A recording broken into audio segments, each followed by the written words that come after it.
ಮುಂದಿನ ಸುದ್ದಿಗೆ ಹೋಗೋಣ. ಅಷ್ಟೂ ಗಲಾಟೆ ಯಾಕೆ? ಇದಕ್ಕೆ ಕಾರಣ ಏನು? ಒಂದು ಪುಸ್ತಕ, general M Naravane, general Manoj Mukund Naravane ಅವರು ಬರೆದಿರುವಂಥ ಒಂದು ಪುಸ್ತಕ. 2020 ತನಕ ಅವರು ಭಾರತೀಯ ಭೂಸೇನೆಗೆ, ಇಂಡಿಯನ್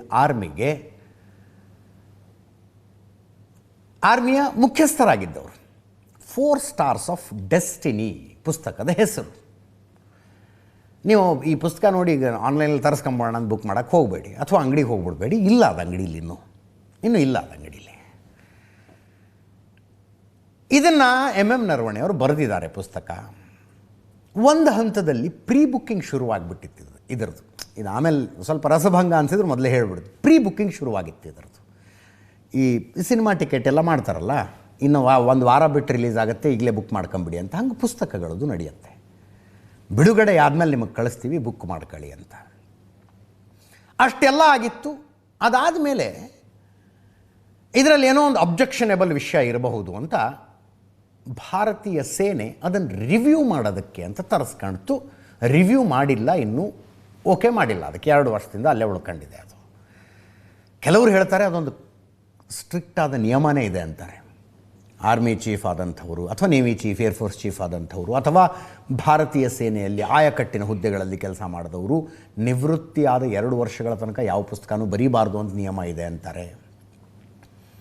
ಆ ರೀತಿಯಾಗಿ ಪುಸ್ತಕ ಬರೆದ ನಂತರವೂ ಸೇನೆಯ ಒಂದು ಸಮಿತಿ ಆ ಪುಸ್ತಕವನ್ನು ನೋಡಿ ಅದರಲ್ಲಿ ಏನೂ ಅಬ್ಜೆಕ್ಷನೇಬಲ್ ವಿಷಯ ಇಲ್ಲ, ಇಂಡಿಯನ್ ಡಿಫೆನ್ಸ್ ಜೊತೆ ಕಾಂಪ್ರಮೈಸ್ ಆಗುವಂಥ, ಅಂದರೆ ಭಾರತೀಯ ಭದ್ರತೆಗೆ ಅದರಿಂದ ತೊಂದರೆಯಾಗುವಂಥ ಯಾವ ವಿಷಯನೂ ಇಲ್ಲ ಅನ್ನೋದು ಕನ್ಫರ್ಮ್ ಮಾಡಿಕೊಂಡು ಅವರು ಓಕೆ ಮಾಡಿದ ಮೇಲೆ ಪ್ರಿಂಟಿಗೆ ಹೋಗಬೇಕು, ಇತ್ಯಾದಿ ನಿಯಮಗಳು ಇವೆ ಅಂತ ಹೇಳ್ತಾರೆ.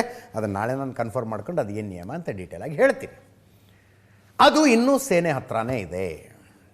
ಹೀಗಿದ್ದಾಗ ಈ ಪೆಂಗ್ವಿನ್ ಪಬ್ಲಿಕೇಶನ್ ಬಹಳ ಪ್ರೆಸ್ಟೀಜಿಯಸ್ ಪಬ್ಲಿಕೇಶನ್, ಅದು ಪೆಂಗ್ವಿನ್ ಪಬ್ಲಿಕೇಶನ್ ಅವರು ಪಬ್ಲಿಷ್ ಮಾಡ್ತಾ ಇದ್ದಾರೆ ಅದನ್ನು. ಹೀಗಿದ್ದಾಗ ರಾಹುಲ್ ಗಾಂಧಿಯವರ ಬುಕ್ ಹಿಡ್ಕೊಂಬಂದ್ಬಿಟ್ರು ಅವರು. ಈ ಬುಕ್ ಯಾಕೆ ಎಷ್ಟು ಕಾಂಟ್ರವರ್ಸಿ? ಒಂದು ವಿಷಯ ಅಂತೂ ಹೇಳಿದೆ ನಾನು.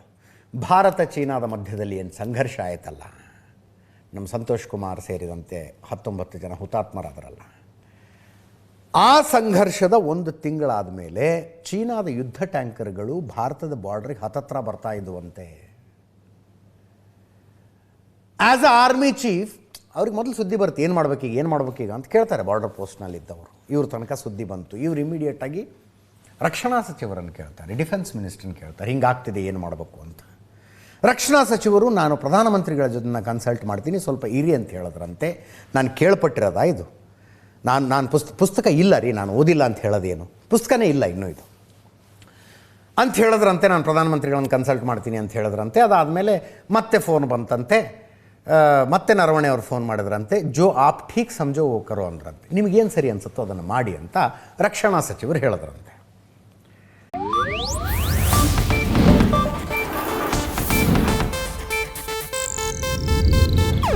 ಇದು ಏಷ್ಯಾನೆಟ್ ನ್ಯೂಸ್ ನೆಟ್ವರ್ಕ್ ಪ್ರಸ್ತುತಿ.